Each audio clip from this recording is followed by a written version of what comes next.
Good day, everyone. Last meeting, we learned how linear functions help us solve real life problems. Today, we will discover another important application of slope, and we will answer this question. Can we determine whether two roads will ever meet without drawing them? So, yun ang sasagutin natin ngayong araw. So, at the end of the day, you should be able to compute the slope of a line. Determine whether two lines are parallel.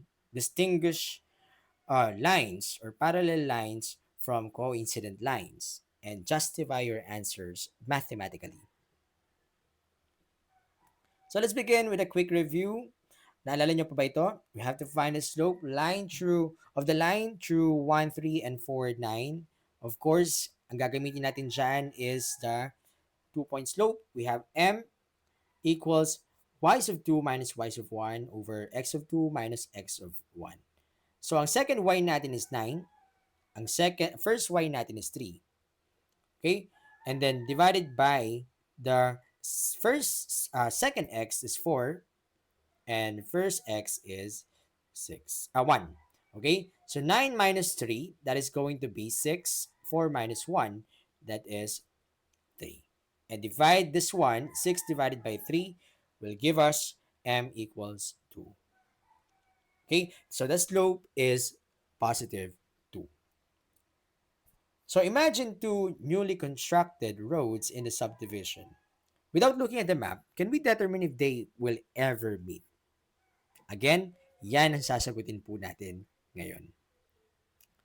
So, here, what do you notice about these roads? Do they seem to have same steepness? Okay? Same steepness? Of course, dahil parehas sila ng slope. Pero ang tanong, nag-meet ba sila? No, it's not. Hindi sila mag-meet kahit kailan. So that is a parallel lines. So let's examine two equations. Our first task is to compare their slope. So can we identify the slope sa line 1? Of course, we can. So how about the slope sa line 2? Of course, may kailangan tayong gawin dyan. So the given here, we have to convert it to the slope-intercept form. Sino? Yung line 2. Kasi hindi pa siya naka-slope-intercept form. Naka-standard form pa siya. So, gagawin natin, ang goal natin maging slope-intercept form siya na y equals mx plus b. Dapat yung y ay nasa left side. Para magawa natin yon, try natin convert. So, we have 3x plus 4y equals 8. Gagawin natin, we have to subtract 3x both sides. Mapupunta yan sa kabila. So it will become negative 3x plus 8. At para matanggal itong 4 na to, we have to divide both sides by 4. Okay, so divide natin kay 4. And ganun din si negative 3x, ganun din si 8. So negative 3 divided by 4, of course, the answer is 3 over 4 or negative 3 over 4. 8 divided by 4, that is going to be 2. The next thing, identify na natin si slope. Ang slope natin dyan is negative 3/4. Ang y-intercept natin is 2. Okay? So, na-isolate na natin yung y. Yan na, nagawa na natin. We will proceed to comparison ng dalawang slope. Sa line 1 kasi, meron tayong slope na negative 3 over 4. Sa line 2, may slope tayo na parehas. Diba? So ngayon, ang question, equal ba sila? Of course, equal sila. Ngayon, equal slope alone do not always mean parallel lines na sila. Kailangan nating ma-identify na dapat ang y-intercept ay iba. So ano ba yung y-intercept ng line 1? Ang y-intercept ng line 1 is 2. Ang y-intercept ng line 2 is 2 rin. Ang slope nila, parehas din. Ang y-intercept, parehas din. Ang tanong, yan na ba ay isang uri ng parallel lines? Okay? Ang conclusion natin dyan, kapag ganyan kasi, same slope, same intercept, same line, may tawag sa kanya. Ang tawag sa kanya, okay, same slope, same y-intercept, ay coincident lines. Hindi sila parallel line, But, ang tawag sa kanila is not parallel or coincident lines. Ganito ang itsura ng kanilang graph. Parang nagpatong sila ng graph. Okay? So, now, another example is the line 1, y equals 2x plus 3. Yung line 2 naman, y equals 2x minus 5. Identify natin mx, yung first m, or the slope is 2. Okay? Identify rin natin yung dalawang slope.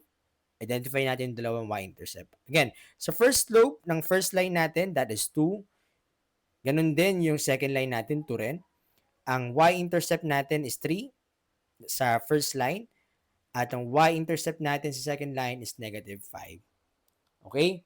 So, as you can see, magkaiba sila ng graph. Kung i-graph natin yan, sabi insert graph here. Sige, try natin i-graph. So, of course, may bilang tayo ng 3. So, dito natin ilalagay yung y-intercept ng line 1. Tapos, baba lang tayo, pupunta tayo sa taas ng 2 beses. Rise. Yan po yung rise natin. Tapos, run natin is 1. Okay? So, this is the first line. Okay? Ito yung first line natin. Then, the second line is bababa tayo ng 5. 1, 2, 3, 4, 5. Bakit tayo bumaba ng 5? Kasi ang y-intercept natin is negative 5. Tapos, ang slope natin parehas, akyat tayo ng 2, 1, 2. Tapos, run tayo ng 1, 1. Okay? So, as you can see, this is the other graph. Kung titignan nyo, they are parallel. Diba? So, they are parallel. Ibig sabihin, di sila nagpatong, magkaiba kasi yung y-intercept nila, kahit parehas sila ng slope, magkaiba yung y-intercept nila. So, therefore, we can call it as a parallel line. Kapag parehas ang slope at magkaibang y-intercept, therefore, the lines are parallel. Okay? Same slope, different y-intercept. So, by the way, ito yung correct graph para mapakita ko lang sa inyo at ma-visualize po ninyo. Ayan. So, now, let's proceed to the next part. Okay? So, ito, gagawin natin sa classroom to. Kakaroon tayo ng, kung yan ba ay parallel, coincident, neither. So, this is our activity. Maghahanap kayo ng partner at titignan po ninyo kung nasaan dyan yung parallel, coincident, and neither. Okay? So, here, we have the exit tickets. Are the following lines parallel? Sige nga, try nyo nga. Same line ba sila or not? You decide. Okay? Sige po. Take time to answer this one and we will answer this in our classroom. By the way, may sagot na pala ako dyan. So, ang slope kasi niyan is negative 3/4. Parehas sila. Ang y-intercept is parehas din. So, therefore, ang conclusion natin dyan, that is not a parallel lines. Sila ay coincident lines. Okay? So, I hope you understand this particular topic. Again, key takeaways natin, palagi nyo i-compare yung slope. Pangalawa, compare nyo rin yung y-intercept. Kung parehas ba o hindi. Kapag same slope, tapos different yung intercept, parallel yon. Kapag same slope, same intercept, coincident ang tawag doon. Okay? So, wag nyo kakalimutan yung part na yan. So, worksheet tayo. Ito gagawin nyo to sa notebook po ninyo at patingin ako ng inyong mga sagot. Okay? Sulat nyo na rin sa one whole sheet of paper para ma-record ko rin. Then, ang direction na naman yan is for each pair of lines, determine nyo lang kung yan ay parallel, coincident, and neither. Show your work and explain your answers. Pwede nyo i-graph, pwede nyo i-solve, at pwede nyo identify yung slope and y-intercept. See you sa ating classroom.